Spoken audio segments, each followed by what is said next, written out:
Ayaw naman kayo sa inyong kapwa Pilipino. Wala nga kayong isang proof na confidential funds yan.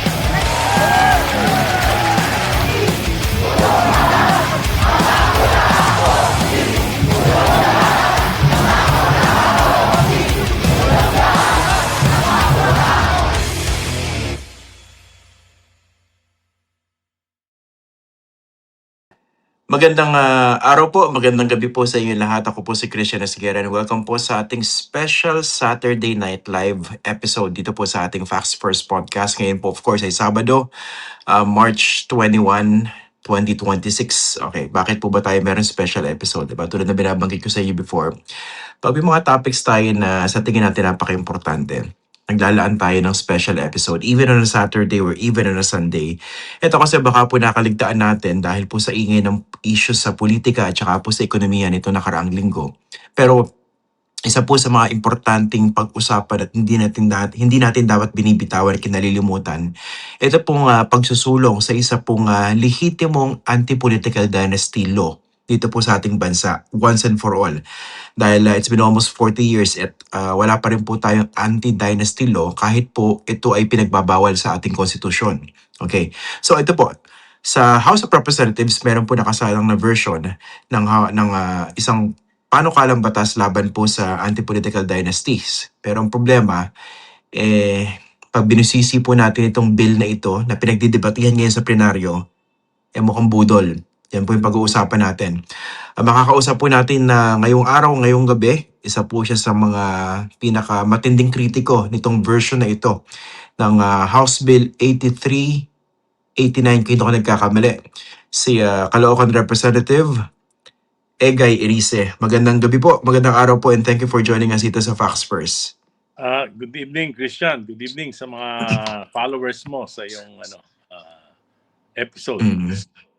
Kong, baka i-fact check tayo ng mga tao. Nag-good evening tayo pero tirik na tirik yung araw sa background mo. Pero aminin natin, recorded tong episode na ito. Pero ngayong araw po natin to nare-record. Ngayong tanghali, no? 12:20 in the afternoon. Anyway, ano po ba yung status itong House Bill na ito against political dynasties? Diyan po sa Kamara. Naaprubahan na sa committee yung version ng nila Speaker D at Majority Leader Sandro Marcos. There are 22 bills, kasama doon yung aking ipinanukala. Pero yung naging basehan at yung inaprubahan yung version nila Speaker D at Majority Leader Sandro Marcos na sa aking pananaw ay budol na anti-political dynasty bill. I've been advocate of the anti-political dynasty bill simula pa nung maging congressman ako noong 2001, nung first term ko, para makasunod tayo dun sa provision ng section 26 article 2 ng ating konstitusyon na nagbabawal sa mga political dynasties. Okay, sige, nabanggit niyo po budol ito, no? Although, ang pinagbasihan nito yung version ng anti-political dynasty bill ni na Sandro Marcos, sa Majority Leader, at saka ni Speaker D. Doon sa mga hindi familiar sa workings ng Congress po, no? Kasi parang hindi naman siya totally unexpected dahil ang nagsusulong yung dalawang matataas sa opisyal ng House. So parang meron siya agad, no? Parang favor, tama ba? Kumbaga, meron siyang advantage yung version na yan. Yes, at yan yung pinaka-late na na-file. Actually, yung mga unang mga versions, yun yung talagang sa aking pananaw, yun ang tama. Kasi yung version ko ay naipasa ko na ito sa committee noong 2013. Noong 2013, naipasa ko during the time of President Aquino. At pumayag na nga ako para lang makapasa sa committee, nagkaroon na ng mga principled compromise. Instead of just one per family, ginawa nating dalawa, isa sa national at isang local. So nakapasa ito sa committee na pagdebatihan pero na-archive din. Talagang malakas yung puwersa ng mga political dynasty sa Kongreso. Okay, eto pag-usapan natin, ano yung pinaka-nakikita niyong danger dito sa version na pinagdedebatihan ngayon sa plenaryo? Yung House Bill kung saan ang pinagbasihan yung versions nila Speaker Bogie D at saka ni Congressman Sandro Marcos. And it's a sham, hoax talaga ito dahil hindi naman to anti-political dynasty law. Ito ay institutionalizing political dynasties. Kasi yung sa kanilang version, pwede kahit na 20 na miyembro ng pamilya ay pwedeng maging opisyal ng gobyerno o elected official of the government. Sa kanilang bill, merong pwede isang sa national. Ang definition nila ng national, presidente, vice president, saka senador. So isa sa bawat pamilya, pwede yon. Pangalawa, pwede sa pwedeng congressman sa bawat district.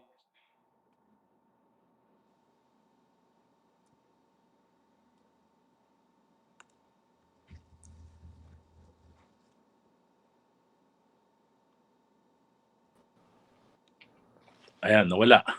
Anyway, sa bawat Go ahead, sige. distrito, pwede 3 magkakapatid, tigi-tigisang distrito. So pareho pa rin. Tapos, so, kung 3 distrito, 3 magkakapatid, 4 na yan. At kung governor, pwede pa rin, 1. So 5 na. Tapos, pwede yung kung may 7 cities, halimbawa sa Cebu, 7 cities, pwede tigi-tigisa magkakapatid o magkakamag-anak, mag-ama, maglolo, mag-apo, pwede lahat na maging mayor ng 7 cities. Pagkatapos, pwede pa rin sa barangay. Pagkatapos, yung vice governor, yung mga vice mayor, yung mga konsehal, pamangkin, pwede pa rin. Basta hindi sa immediate family. So, kahit nga 50 pwede dito sa kaya sabi ko, hindi ito, budol talaga itong nabanggit niyo yung At actually, it encourages political dynasties. For example, yung iba naman, 2 lang, pwedeng ma-encourage sila gawin na ng 3, 4 dahil pinapahintulutan na. So, ito ay labag doon sa intent ng ating Constitution, sa mga framers ng Constitution, dahil maliwanag naman na ang intent nito is to provide equal access and opportunities dun sa mga ordinaryong mamamayan. Pangalawa, dapat it should prevent the monopoly of power by a single family. Lahat yung 2 yan, hindi nasunod. Kaya ito ay tingin ko labag sa Constitution. Okay, sige. Explain po natin sa mga viewers na para mas maintindihan nila kung bakit yung example na, yung scenario na binabanggit ninyo, likely mangyari. Actually, nangyayari na yan sa iba't ibang lugar dito sa Pilipinas, hindi po ba? Yes. Kasi pinagbabawal dyan sa version na yan, yung political dynasties up to the 2nd degree of consanguinity and affinity. Pero, as long as within the same territory or within the same area, tama? So, pwede silang lumabas. Okay, Kaya so example, pag sinabi nating i-institutionalize niya yung political dynasties, parang ganito po yan, no? Yung mga Marcos ngayon, na merong presidente, merong anak na congressman, at hawak pa rin nila Ilocos Norte, basically okay pa rin sila under this version, hindi po ba? Okay. Ganun din. Last na. The same goes with, let's say, with the Dutertes, di ba? Example, Sara Duterte, Vice President, hawak nila yung Davao, ganun din, pwede pa rin sila. Pwede pa rin. Okay. Walang Go mababago. ahead, sir. Walang mababago. Walang mababago. The same thing. Ang mababago lang dyan, for example, mayor ka, hindi pwede na vice mayor yung asawa mo. Pero pwede naman yung pinsan mo. Pwede naman yung pinsan mo. Ngayon, mayor ka, hindi pwede yung anak mo na maging konsehal. Pwede yung pamangkin mo. So, basically, wala talagang nabago. At ito ay mag-i-encourage pa para sa mga political families na magdagdag pa ng kapamilya nila sa public office. Okay, pero example sa Taguig, 'di ba, may 2 senador na Cayetano, magkapatid. So tatamaan sila diyan dahil dapat isa lang sa national, tama po? Tama. Yung sa national tatamaan. Okay, pero yung hawak nila sa Taguig, ganun pa rin. Pwedeng asawa, mayor pa rin, tapos yung 2 distrito sa Taguig, pwedeng Cayetano pa rin. Pwede. Okay, so yan ang nakikita natin problema rito. Pwede lang bumaba yung isa to a congressional post. So, Tapos pwede pa magdagdag sa isa. Ganun. Ang tanong ko, bakit naman Budol talaga. ba't umabot sa plenary ang ganyang senaryo na obviously kalokohan, hindi po ba? Para tayo naggagaguhan dito.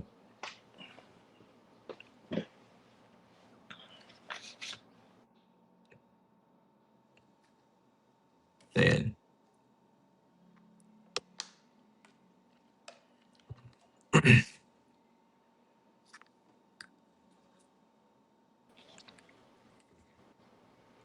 Ayan, naghahang yata kayo.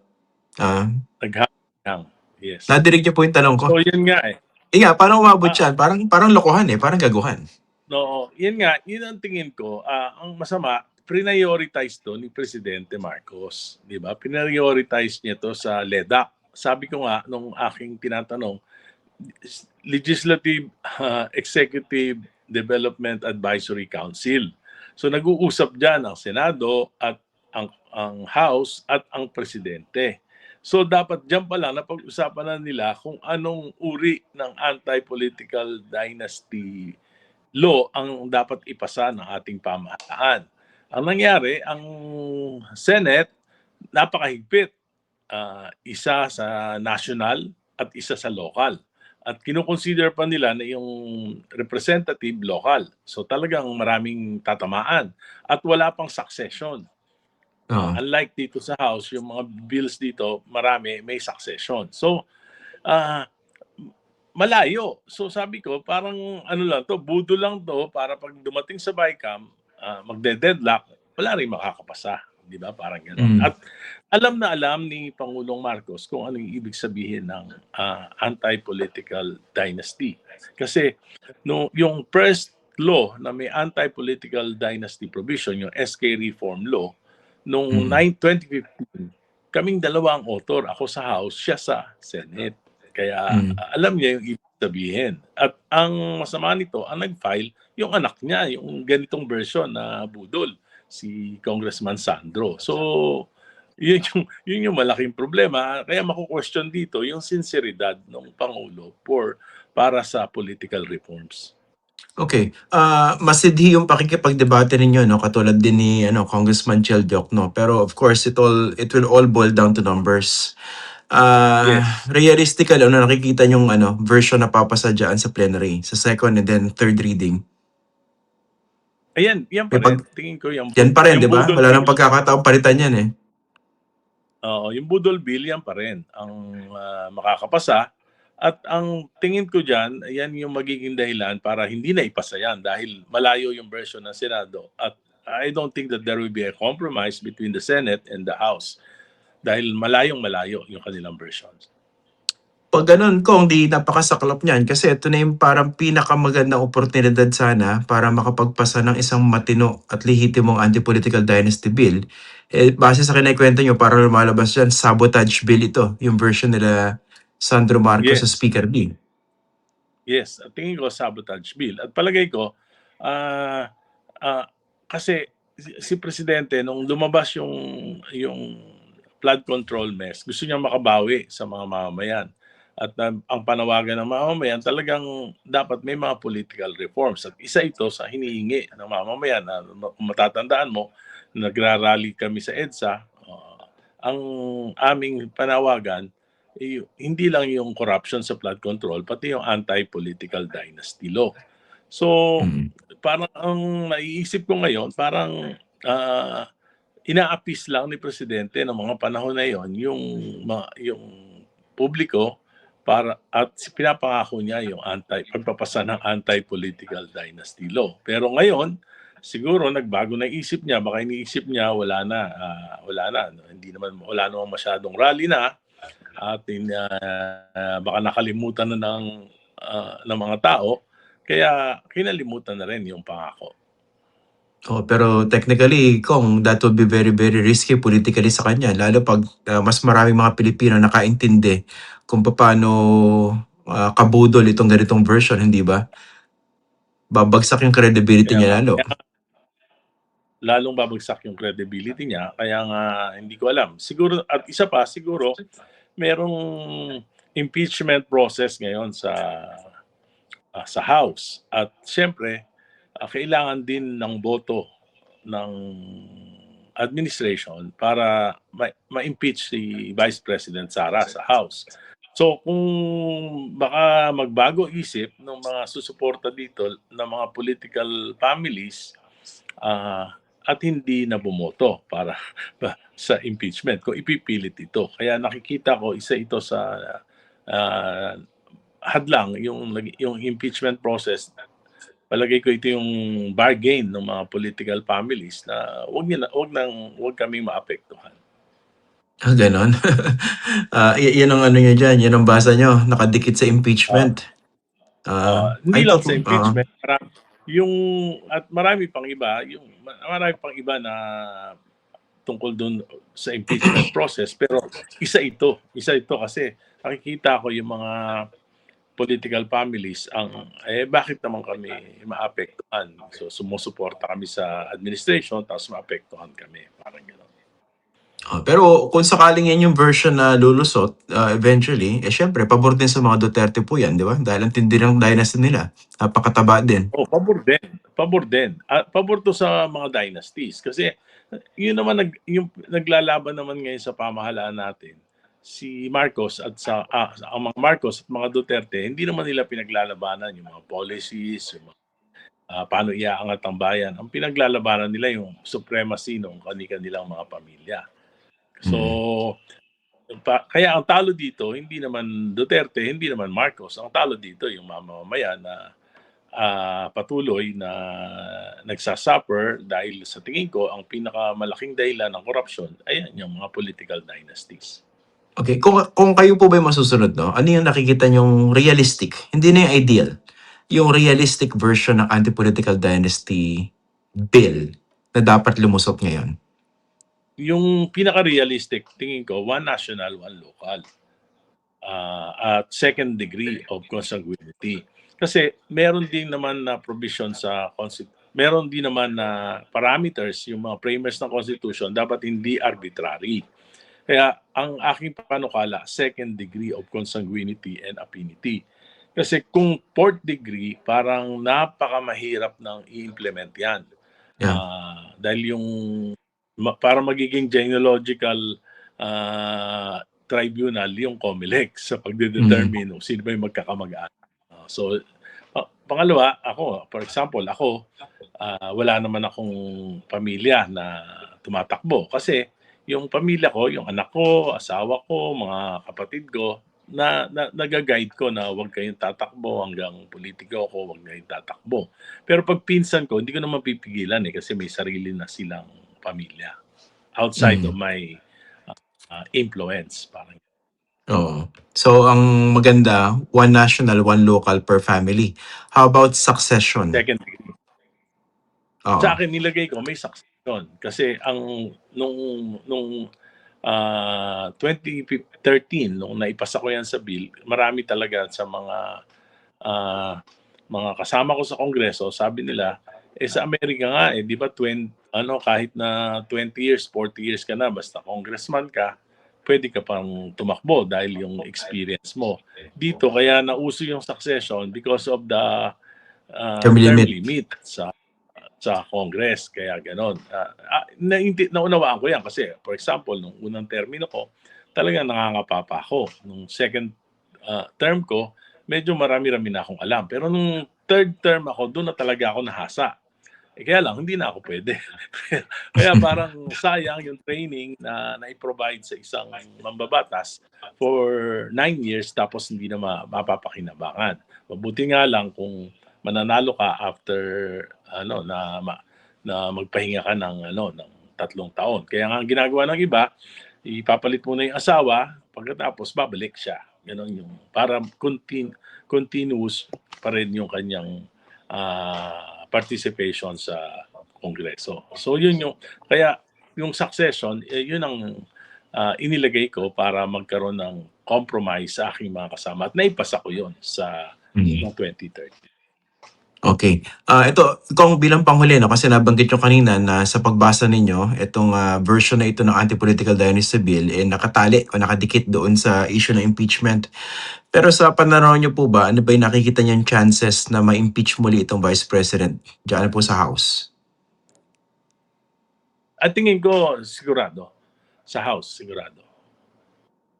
There Bakit will po? be more than 106 signatures.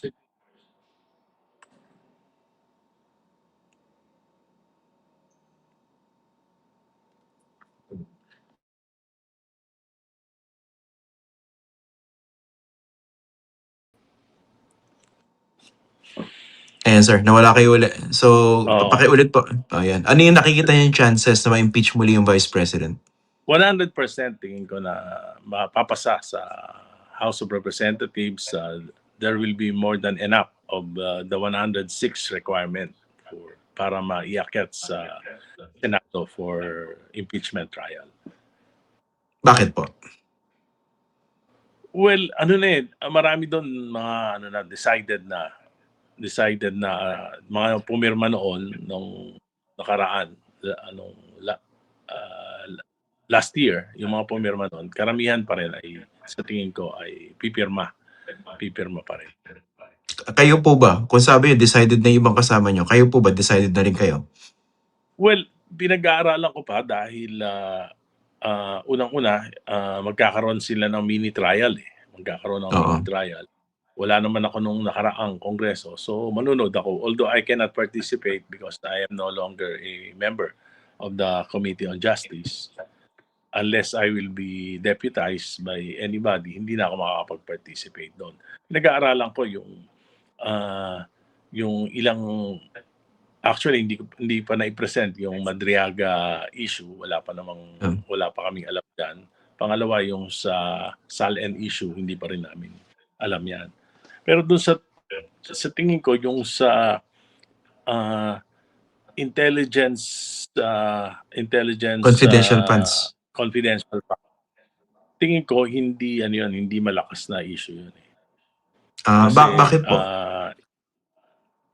Kasi allowed by law na gumamit ka ng mga aliases. Pagka yung Mary Grace Piatos, pagka binuksan mo yung mga liquidation ng mga governors, maski si presidente, baka makakita ka pa ng mga mas marami pang ganong mga pangalan dahil hindi talaga po pwede na ilagay yung pangalan ng mga assets ng gobyerno, especially in the military, in the police. So, tingin ko allowed by law, allowed by the Commission on Audit.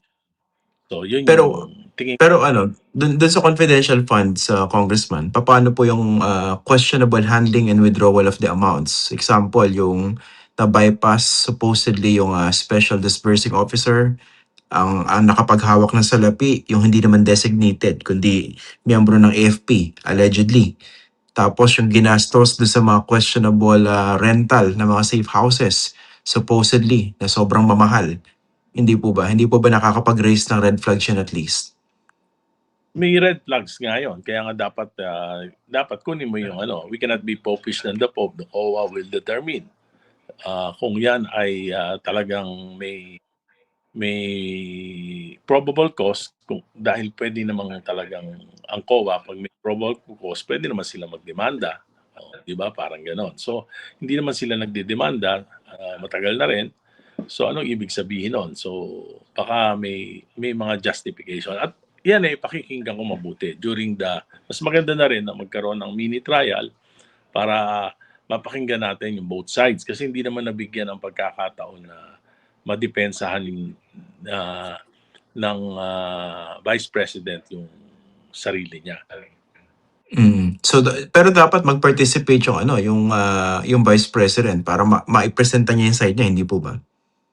Oo nga, pero parang para sa akin, kahit yung mga lawyers niya, pwede magpaliwanag. Bakit naman kailangan si No. Vice Hindi ko President? sinabing siya. I mean yung side niya. So, kung Dapat magiging mga sagutin. witnesses niya na pwede yun, kasi hindi naman siya yung actual na nag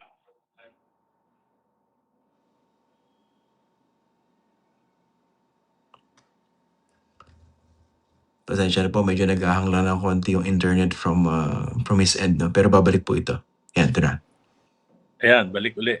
Hindi Yan, naman yan. siya Go ahead, yung sir. actual na hindi naman siya yung actual na nag-disburse noon. So siguro ang pagpaliwanagin yung mga disbursing officers, pagpaliwanagin kung bakit nila ginawa yon at kung yung ba allowed. Yun yun.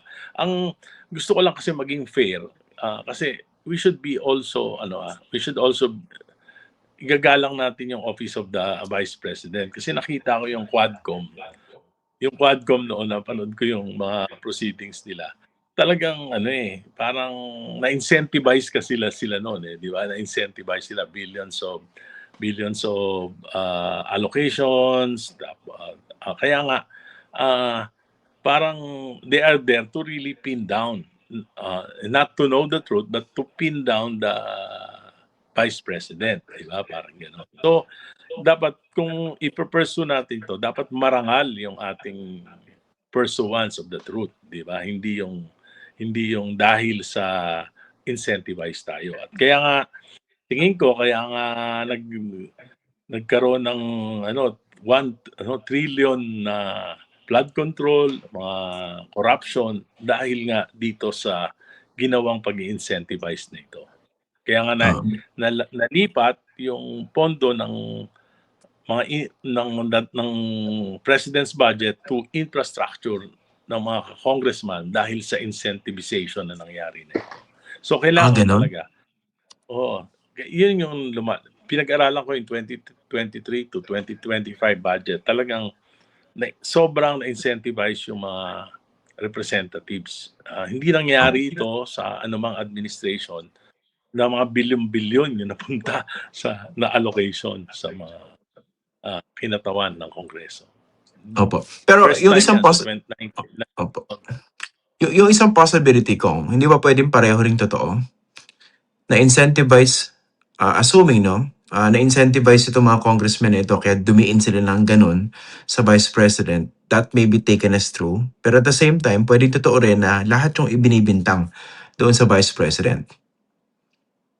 Pwede. Kaya nga, sabi ko, kung mapipirmahan nila ulit, magkakaroon ng Senate trial kung saan mas magiging siguro, mas magiging masusi at magiging mas fair yung deliberation doon. Kasi sa Congress nga, sa tingin ko, bias na kagad. Di ba, alam naman natin, nag-ambisyon talaga si Speaker Romualdez na maging presidente and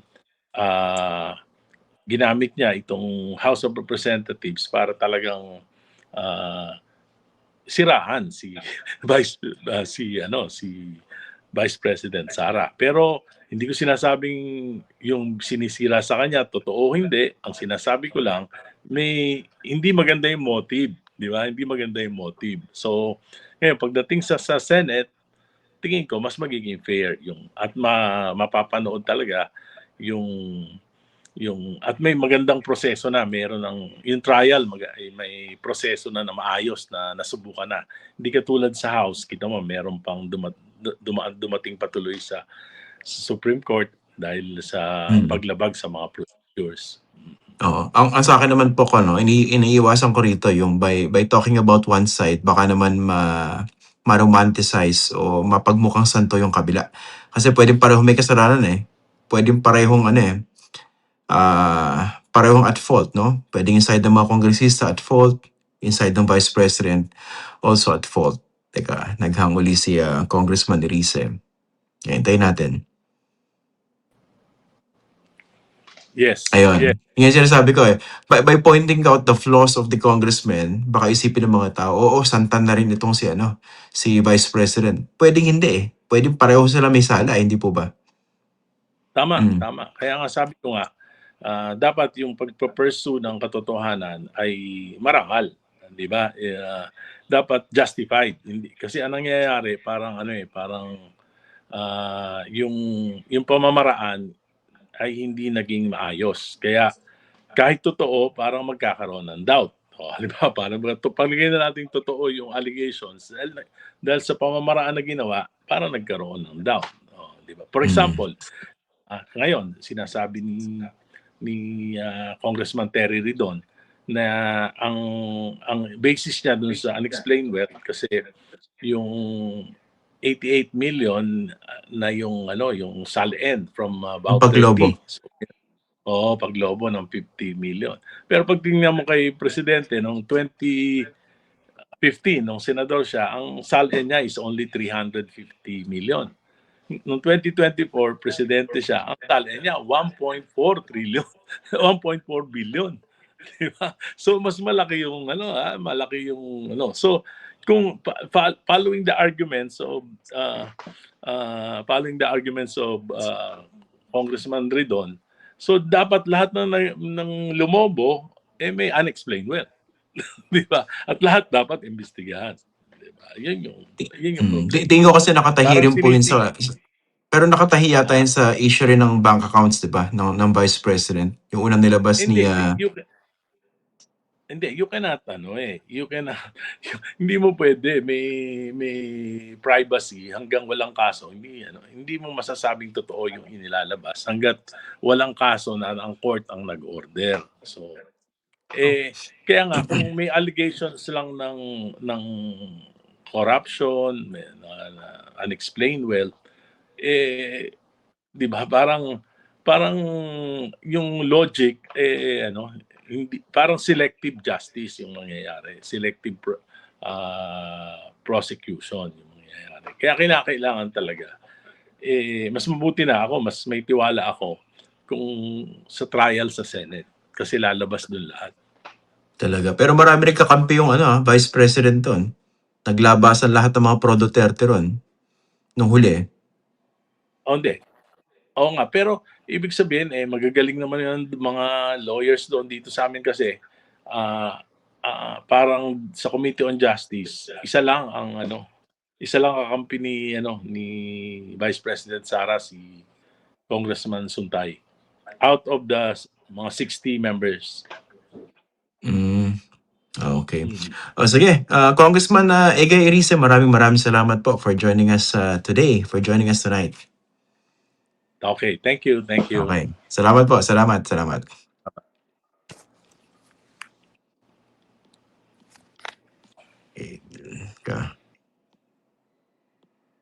Ayan. Tensya na guys naka-iPad tayo Hindi tayo ganun kabilis mag-switch from one frame to another. Okay. Sige po. Ilang babatiin lang po tayo. May ilang babatiin lang po tayo. Okay, kanina nakasalubong ko po kasi nasa UST po tayo kanina. So nakasalubong po natin yung isang graduate ng UST. And of course, doktor na rin pala ito. I hope I got his name right. Pero sabi niya, Judge na lang daw itawag ko sa kanya. Nickname.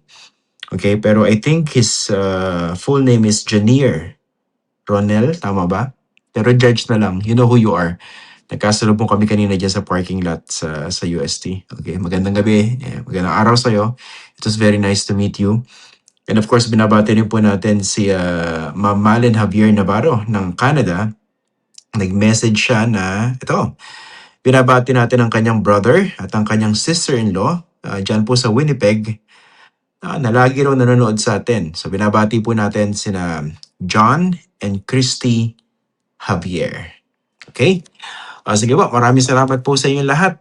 Kita-kita po tayo sa Monday. Have a restful and blessed and safe weekend ahead. And of course, patuloy po natin ipagdasal yung pinost ko po dyan sa aking Facebook page, yung 15-year-old student Dalagita na nawawala since March 18. Baka pwede pong hanapin nyo na lang po sa Facebook page ko. Tapos ipakalat nyo po yung information para patulungan natin yung pamilya. And of course, patuloy po natin yung pagdasal na makapaligtas po ng ligtas yung bata sa kanyang pamilya. We can only imagine the kind of stress or horror that his family is going through now. So, patuloy po nating tulungan at ipagdasal po.